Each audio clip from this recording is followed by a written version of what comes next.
सत्य समाचार, निष्पक्ष समाचार, समाज बदल्ने हाम्रो अभियान। नमस्कार, यो हो टाइम समाचार। म चाँदनी सुरु गरौँ मध्य प्रदेश सम्बन्धी समाचारबाट।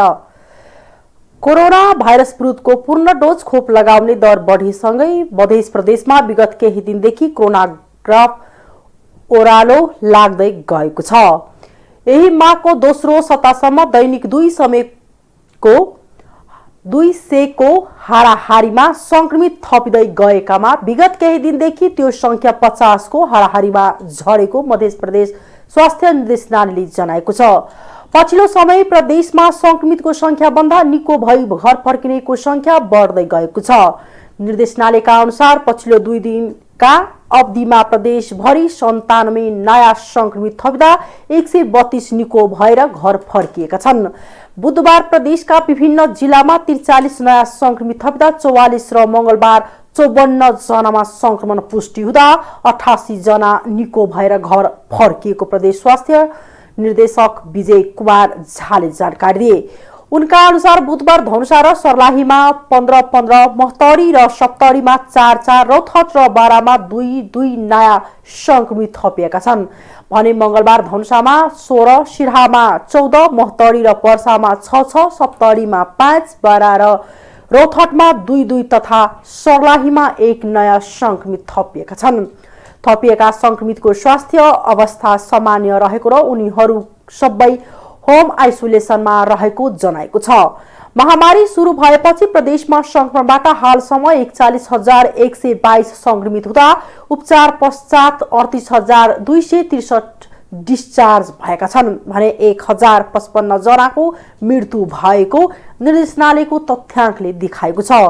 निर्देशनालयका अनुसार संक्रमणका कारण हालसम्म बारामा 181, सप्तरीमा 161, सिराहामा 135, धनुषामा 132, पर्सामा 132, रौतहटमा 129, सर्लाहीमा 93 र महतरीमा 91 जनाको मृत्यु भइसकेको छ।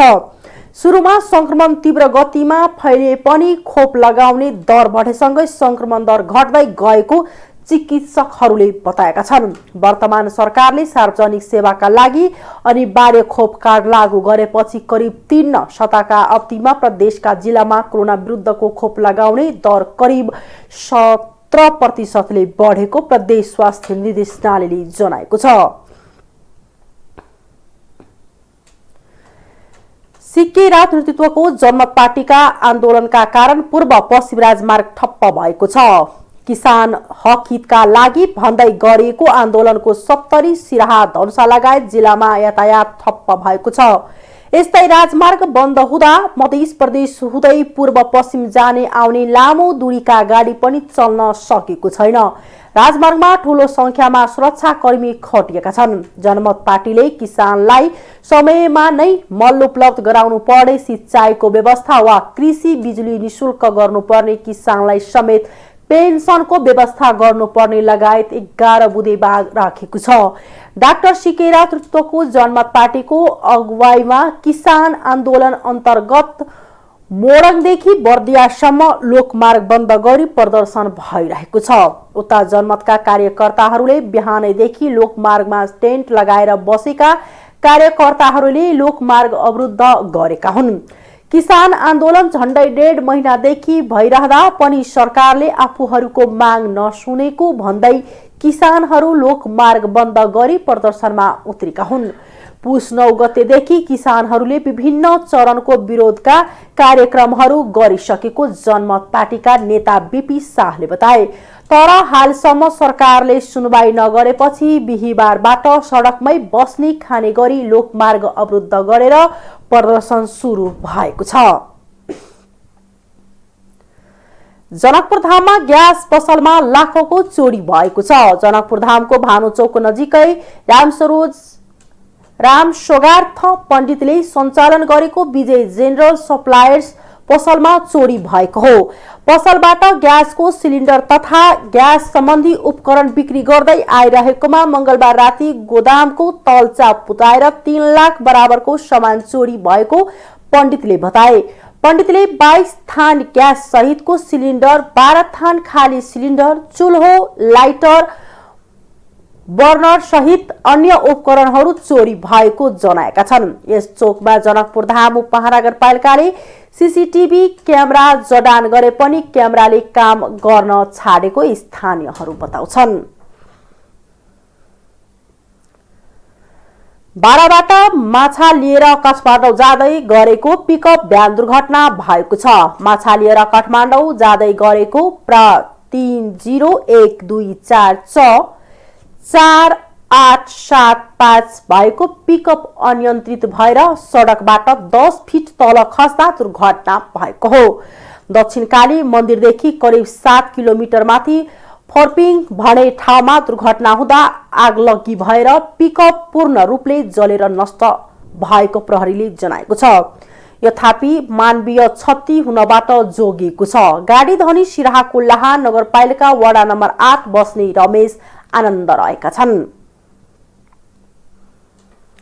नेकपा एमालेका सचिव टोप बहादुर राईमाझीले नेपाली कांग्रेसले सभामुखलाई हटाउन महाअभियोगको प्रस्ताव ल्याए सहयोग गर्न तयार रहेको बताउनु भएको छ। काठमाडौँमा आयोजित एक कार्यक्रममा बोल्दै सचिव राईमाझीले कांग्रेसले सभामुख अग्निप्रसाद सापकोटालाई हटाउन महाअभियोगको प्रस्ताव ल्याए एमालेले सहयोग गर्न बताउनु भएको हो। उहाँले सभामुख विधि सम्मत र देशको कानून सम्मत तरिकाले नचलेको भन्दै यसबारेमा पार्टीमा थप छलफल गरेर अघि बढ्ने पनि बताउनु भयो। सचिव राईमाझीले एमसीसी को बारेमा सत्ता गठबन्धनले आफ्नो निर्णय लिएपछि मात्रै एमालेले आफ्नो धारणा प्रष्ट पार्ने बताउनु भयो।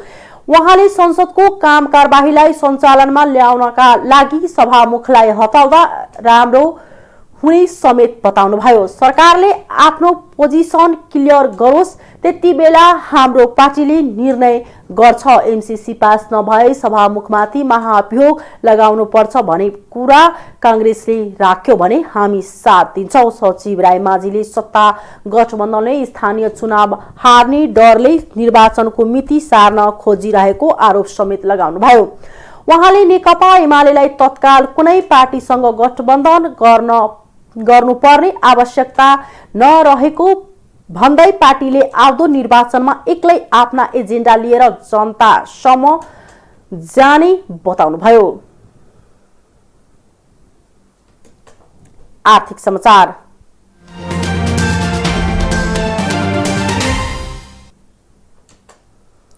संस्कृति पर्यटन तथा नागरिक उड्डयन मन्त्रालयले हालसम्म पनि रोयल्टी नबुझाउने 5 क्यासिनोहरूलाई 1 हप्ताभित्र रोयल्टी बुझाउन निर्देशन दिएको छ। मन्त्रालयले मंगलबार एक सूचना जारी गर्दै काठमाडौँमा रहेका hotel Yak and Yeti Oriental Hotels, Radisson hotel, Rock International, Happy Hour तथा सेन्ट्रल मिडिया प्रालीले क्यासिनो सञ्चालन गरे बापत सरकारलाई तिर्नुपर्ने बाँकी बक्यौता रकम चुक्ता गर्न र नगरेमा कारबाही गरिने चेतावनी दिएको छ। मन्त्रालयका अनुसार आर्थिक वर्ष 2076-77 सम्मको बक्यौता होटल याक एन्ड यतिले 20 करोड 68,15,000, ओरिएन्टल होटलले 18 करोड 76 लाख रुपैयाँ, रक इन्टरनेशनलले 11 करोड 45,82,848 रुपैयाँ, ह्याप्पी आवर प्रालीले 21 करोड 55 लाख रुपैयाँ तथा सेन्ट्रल मिडिया प्रालीले 13 करोड 39,50,000 रुपैयाँ बुझाउन बाँकी रहेको छ। गएको कार्तिक 7 गते 35 दिन सूचना र पुस 27 गते 15 दिन म्याद तोकेर पत्रचार गरिए पनि अहिलेसम्म बाँकी रहेको बक्यौता चुक्ता नभएकाले 7 दिने सूचना जारी गरिएको मन्त्रालयले जनाएको छ। पर्यटन मन्त्री प्रेम बहादुर आलेले क्यासिनोहरूले तिर्न बाँकी रहेको रोयल्टी बुझाउनु पर्ने ताकेता गरेपछि पर्यटन विभागले सो रकम बुझाउन पत्रचार गरेको हो। यसअघि सरकारलाई रोयल्टी नवीकरण दस्तुर र जरिवाना नतिरी अमेरिका भाग्न लागेका क्यासिनो सञ्चालकलाई पक्राउ गरेको थियो। क्यासिनो सञ्चालन गरे बापतको रोयल्टी जरिवाना र 2 वर्षको नवीकरण दस्तुर सहित 14 करोड 20 लाख रुपैयाँ नतिरी अमेरिका भाग्न लागेका क्यासिनो सञ्चालक माइकल बोल्सोवरलाई मागे गते साँझ मन्त्री आलेको निर्देशनमा अध्यागमनमा रोकिएको थियो। पछि प्राइम बैंक जमानत बसेपछि उनलाई छाड्यो। काठमाडौँको साङ्ग्रिला र रूपन्देहीको टाइगर प्यालेस होटलमा क्यासिनो सञ्चालन गर्ने एसएचएल म्यानेजमेन्ट प्रालिका तर्फबाट 14 करोड 20 लाख रुपैयाँ बैंक जमानत प्राप्त भएको पर्यटन विभागले जनाएको छ। पर्यटन मन्त्री आलेले राज्यलाई नियमानुसार हुन आउने रकम बराबरको राजस्व नबुझाउनेलाई कारबाही हुने चेतावनी दिनुभएको छ। बैंकहरूको पुँजी र लगानीको तुलनामा प्रतिफल घट्दै गएको छ। बैंकहरू अत्यधिक पुँजीको भारमा थिचिएकाले प्रतिफल दर घट्दै गएको छ। नेपाल बैंकर संघका अनुसार चालु आर्थिक वर्षको पुससम्ममा पुँजीको प्रतिफल रिटर्न अन इक्विटी औसतमा 12.51% रहेको छ। गत वर्ष यसै अवधिसम्ममा बैंकहरूको रिटर्न अन इक्विटी 12.70% रहेको थियो। अघिल्लो पुस मसान्तको तुलनामा चालु आर्थिक वर्षको पुस मसान्तमा 18 वटा बैंकहरूको प्रतिफल दर घटेको छ भने 9 वटा बैंकको मात्र वृद्धि भएको छ।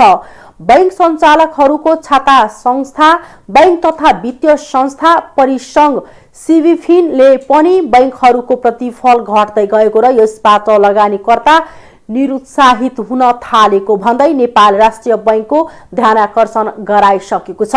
बजारमा बैंक तथा वित्तीय संस्थाले अचाक्ली नफा कमाए भनेर प्रचार भइरहेको र त्यसै अनुरूप राष्ट्रिय बैंकका निर्देशन पनि जारी भएका छन्। सिबिफिनले पुस दोस्रो साता गभर्नर महाप्रसाद अधिकारीलाई बुझाएको अध्ययन प्रतिवेदनमा भनिएको छ। बैंकहरूको पुँजी 4 गुणाले वृद्धि भए पनि लगानीकर्ताले पाउने प्रतिफल भने घट्दै गएको छ। प्रतिवेदनमा 2073 सालदेखि बैंक तथा वित्तीय संस्थाको प्रतिफल दर निरन्तर रूपमा घटिरहेको भन्दै यो चुनौती व्यवस्थापनका लागि खुला बजारको अवधारणा अनुसार नै ब्याज दर निर्धारण हुन दिन, स्प्रेड दरको सीमा नलगाउन, शुल्कमा सीमा नतोक्न राष्ट्रिय बैंकलाई आग्रह गरिएको छ। त्यस्तै बैंकहरूको लगानीमा प्रतिफल रिटर्न अन इन्भेस्टमेन्ट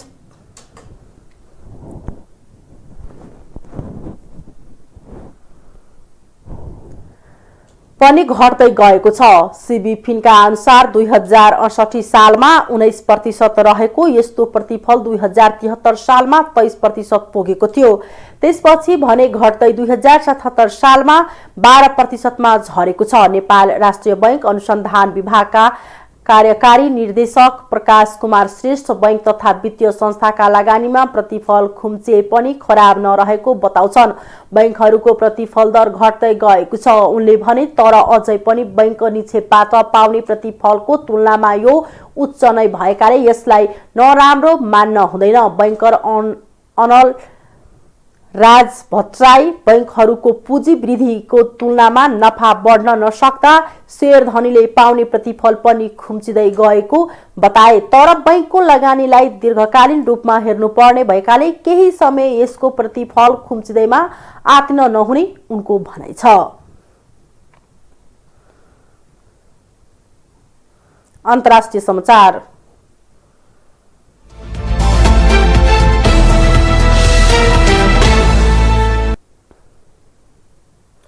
अफगानिस्तानको राजधानी काबुल शहरमा नियमित विद्युतीय आपूर्ति नहुँदा झण्डै 600 कम्पनी बन्द हुने अवस्थामा पुगेका छन्।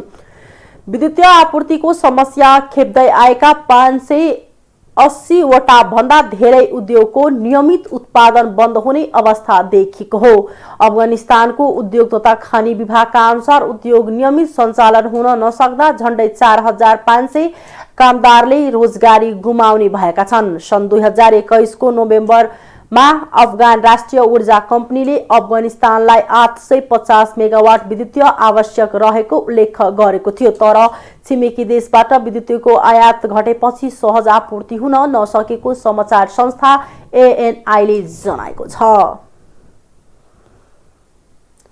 अर्जेन्टिनामा मिसावट गरिएको कोकिन खाँदा कम्तीमा 16 जनाको ज्यान गएको छ। राजधानी ब्युनेस एयर्स क्षेत्रमा मिसावट युक्त कोकेन खाएका अरु 50 जना अस्पताल भर्ना भएका स्थानीय अधिकारीलाई उद्धृत गर्दै अन्तर्राष्ट्रिय समाचार माध्यमले जनाएका छन्।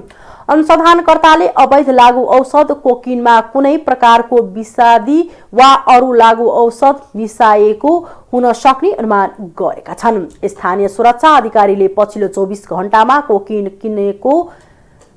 किनेका प्रयोगकर्तालाई कोकिन प्याकन आग्रह गरेका छन्। अहिलेसम्म घटनामा संलग्न भएको अर्थात् मिसावट गरेको कोकिन बेचको अभियोगमा 9 जना पक्राउ परेका छन्। प्रहरीले लागू औषध पनि बरामद गरेको छ। अमेरिकाले युरोपमा थप्प 2000 सेना पठाउने भएको छ। अमेरिकी राष्ट्रपति जो बाइडेनले यसै हप्ता युरोपमा थप्प 2000 सेना पठाउने तयारी गरेको पेन्टागनले जनाएको छ। उनीहरूलाई पोल्यान्ड र जर्मनीमा पठाइनेछ भने अहिले जर्मनीमा रहेका 1000 सैनिक रोमानियामा खटिनेछन्। अमेरिकाको यो निर्णयलाई रुसले विनाशकारी कदमको संज्ञा दिएको बीबीसीले जनाएको छ। रुसले युक्रेन सीमा नजिक झण्डै 1 लाख सैनिक तैनात गरेको अवस्थामा अमेरिकाले युरोपमा सेनाको संख्या बढाउन लागेको हो। अहिले खटाउने तयारीमा रहेका अमेरिकी सैनिकले युक्रेनमा अमेरिकी साझेदारीको रक्षा सुनिश्चित गर्न काम गर्नेछ। भएको महिना तयारी अवस्थामा राखेका 8500 सैनिक बाहेक नै अमेरिकाले थप्प 2000 सेना युरोप पठाउन लागेको पेन्टागनले जनाएको छ। रुसका उप विदेश मन्त्री अलेक्जेन्डर गरुस्कोले युरोपमा थप्प अमेरिकी सैनिकको तैनाथीले सैन्य तनाव बढाएको र राजनीतिक समस्या समाधानको दायरा साँघुरो पारेको प्रतिक्रिया दिनुभएको खबरमा उल्लेख छ। रुसले युक्रेन नेटो गठबन्धनमा सामेल हुन खोजेको भन्दै त्यसको विरोध गर्दै आएको छ। खेलकुद समाचार।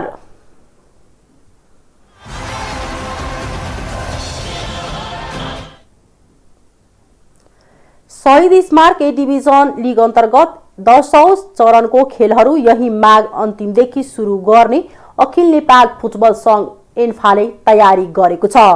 गत मङ्सिर 3 देखि रुस भएको यस सिजनको लिगको 9औं चरणसम्मको खेल भएपछि अन्तर्राष्ट्रिय मैत्रीपूर्ण खेल र गोल्ड कप प्रतियोगिताको लागि स्थगित गरेको थियो। लिग कमिटीका निर्देशक सञ्जीव मिश्रले माघ 28 देखि लिग फेरि सुरु गर्ने तयारी भएको जानकारी दिए। माघ 3 गतेसम्म 9औं चरणका खेलहरू भएको थियो। माघ 2 गतेलाई तय भएको नेपाल पुलिस क्लब र च्यासल युथ क्लब बीचको खेल भने च्यासलको 19 खेलाडीमा कोरोना संक्रमण देखेपछि स्थगित भएको थियो। भारत 19 वर्ष मुनिको विश्वकप क्रिकेटको फाइनलमा पुगेको छ। गए राति भएको दोस्रो सेमिफाइनलमा अस्ट्रेलियालाई 96 रनको फराकिलो अन्तरले हराउँदै भारत फाइनलमा पुगेको हो। जितका लागि भारतले दिएको 251 रनको लक्ष्य पछ्याएको अस्ट्रेलिया 41 ओभर 5 बलमा 194 रनमा समेटियो। अस्ति भएको पहिलो सेमिफाइनलमा अफगानिस्तानलाई हराउँदै इङ्ल्यान्ड 24 वर्षपछि फाइनलमा पुगेको छ। फाइनल खेल भोलि हुनेछ। अहिलेसम्म भारतले सर्वाधिक 4 पटक र अस्ट्रेलियाले 3 पटक 19 वर्ष मुनिको विश्वकप जितेका छन्। हस्, अहिलेको लागि टाइम समाचार यति नै। हेर्दै गर्नुहोला टाइम्स टेलिभिजन। नमस्कार।